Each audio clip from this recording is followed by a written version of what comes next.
Welcome back to the show for caregivers, about caregivers, hosted by a caregiver. This is Hope for the Caregiver. I am Peter Rosenberger, bringing you 3 decades of experience to help you stay strong and healthy as you care for someone who is not. 877-655-6755 is the number if you want to be on the show, 877-655-6755. And I've got with me Kathy Howard. Kathy, are you with us? I'm here, Peter. How are you? Oh, I'm just precious. Thank you for asking. I am glad to have you here, and you've got a new book out. It is called 30 Days of Hope When Caring for Aging Parents. Now, you don't write a book like this unless you got a story. So tell us your story about this journey. Well, it actually began with my father-in-law.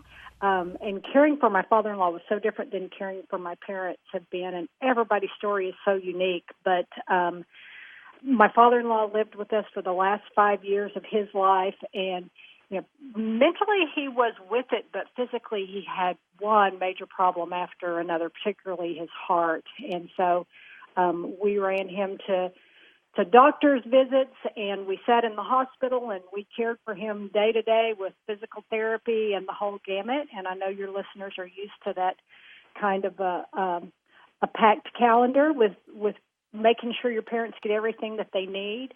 And then my parents' journey is a little bit different. My dad has Parkinson's, and my mom was diagnosed with early onset dementia about 12 years ago. They've sort of upgraded that diagnosis recently to Alzheimer's, and so that's been a real journey with them in trying to get them to sort of accept that they need help. That was a long time coming, trying to get them to accept help, and really essentially kind of losing my mom a long time before. I mean, she's still with us, but she's not the person that I grew up with, so that's been a grief for a while now. So into this, you journeyed through a lot of heartache with this, still are, and you realize that you got to break this thing down to get through each day, each month, and you started writing this book and journaling this. I would imagine it started with kind of journaling a little bit, would it not? Is that how you did it? I don't know. What is your process on that? Journaling and just remembering the stories and essentially like what I was needing to get through. Going to the Bible to get the encouragement I needed to get through. I was shocked. I knew that caregiving would be physically exhausting, emotionally exhausting, but I was surprised at how spiritually challenging it was, because it was hitting me at places I didn't realize was there. Even minor things like having to change a lunch date to take my father-in-law to the doctor. I was shocked at how selfish I felt in that process. What do I do with this? I'm not feeling so good about myself. I was surprised at all the issues like that, minor and big, it brought up. Dealing with things like when my mother told me that she didn't need me and she didn't want me at her house anymore and I could just go home. Of course, that's the dementia talking, not my mom, but it's still. But it's the face and voice that you grew up with, and that hurts. Those things hurt. A lot of those really hurt. And so when you started writing this out and you started thinking about this, this 30-day. Why 30 days? Why not a whole year? Was there something that said, you know what? I'm just going to. Why 30 days?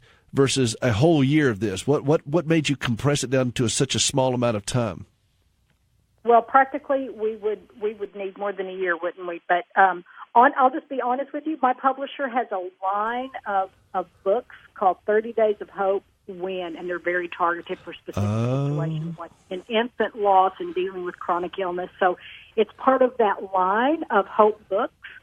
So that's well, why it's 30 days. I could get that. I think if we start saying 30 years of this, it'll scare people off. I'm going to write a whole series of books, John, called 30 Minutes of Hope. So sometimes that's all you can get. Well, as you journey through this, and you still are in it, And you're a woman. You've written a lot of books, Kathy. I've seen some of the stuff you've done. You got a volume of stuff. You're a speaker. You do all these things. You were surprised by this. There were things about yourself that were very uncomfortable that you had to come to grips with.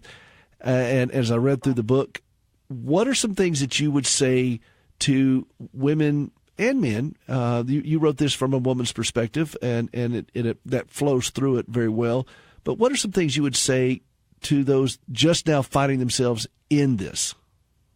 Right. And, I've been thinking about this because, you can say all of these great big things to help, like pray and lean on God, and all that's very true, but that's a little bit intangible and hard to get your hand wrapped around. So, first of all, I've found that I needed a few trusted people that I could download on.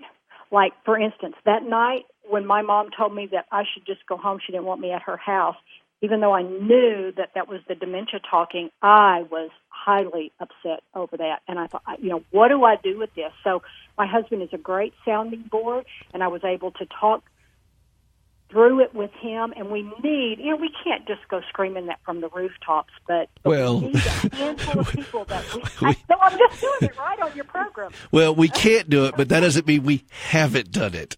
So no, you're right about that, because I wanted to do it that night.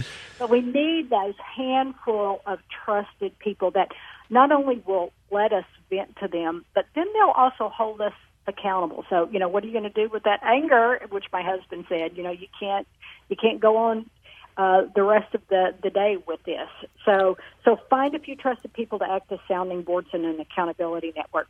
This is something that God really was teaching me, is to mark my calendar with a pencil. And I say that because I am a type A personality. I like to plan out.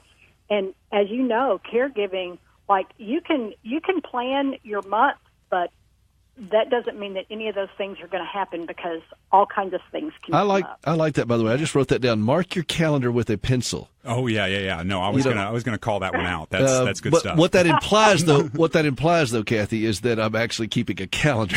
So I'm using a crayon. Okay, I use a crayon. Oh, I love that. Well, see, that makes for a colorful calendar. Oh, it's colorful, all right. It's colorful. I think the big time that this struck me was that I had to cancel keeping a grandbaby because my father was in the hospital. And I had a little pity party until I really realized that this is a season it's going to last longer for some folks than others, but it's not going to last forever. I am never going to regret the time I've spent with my parents. And so I can plan, but I need to hold those plans loosely.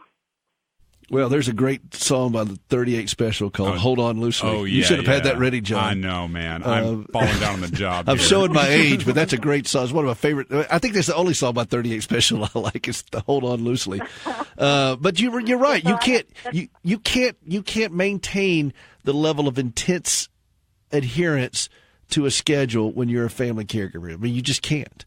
And right. Also, I want to circle back to the anger issue, because a lot of caregivers do get angry. They get resentful. They get really frustrated.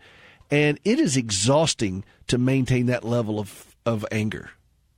How do you feel about that statement? Oh, it is. It totally washes you out, which all that serves to do is prevent you from carrying out the needed caregiving duties, right? Because you're just totally washed out. It does. It really no. And I found that you could be angry for about a day or so. It's like your husband said. What are you going to do with that anger? You can't hang on to this. I promise you will stroke out if you try to maintain that level of outrage or anger or frustration. Yeah, you absolutely will. I wanted to share another practical thing with you as I thought about I've watched my dad particularly, because Dad has Parkinson's, and so his mind is still sharp, but he was always so active. I mean, an avid golfer, fisherman, the whole business, and his body just totally doesn't allow him to do any of those things anymore. And I can see his discouragement and his just sort of a loss of hope in trying to find some things that he could do. My dad also was always a great card player and domino player, so we have really fought to find new ways for Dad to enjoy life and Mom to enjoy life too. And so every time I'm with my dad, I get out the dominoes. And, okay, Dad, let's see if you can still beat me. And yes, he can. Yes, he can. He is a card shark. He not only can he tell you what cards you have in your hand, he does the same with dominoes. Well, that is wonderful to have those kinds of moments together. And, of course, dominoes at my house means something different. That usually means dinner. And I'm telling you, man, you never bring pizza to me, all right? Once. I did once. All right. All right. Now, Kathy, I want to tell you, and I know this is just a quick time we have. We're going to have you back on some more because I think you bring a lot of just practical hands-on stuff, and you bring a lot of heart to this. But if folks want to find you and find this book, what's the best place to find you? KathyHoward.org. You can get all the information there. Of course, the book's available on all the online bookstores. But Kathy, and that's Kathy with a K, by the way, KathyHoward.org. You can get more info. You can read the first 5 devotionals for free there, too. And take advantage of it. They are good, and they're not long. I mean, you know, any caregiver worth their salt knows you don't write a long chapter in a long book, you know, because no caregiver is going to read it. And you wrote something very simple. It's very heart-driven. And it gets right to the point of just ministering to the wounded heart of a caregiver. And I appreciate that, Kathy. I really do. Thank you. I appreciate you having me on today. Oh, and, certainly. You going to come back?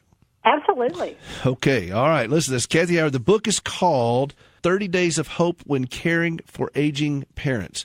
Kathy Howard. By the way, where are you, Kathy? You're in Texas? Yes, we're in the Dallas-Fort Worth area now. Okay. All right. Well, Kathy Howard, KathyHoward.org. And that's Kathy with a K. 30 Days of Hope When Caring for Aging Parents. And, Kathy, I appreciate you being on the show with us. Thank you, Peter. Appreciate it.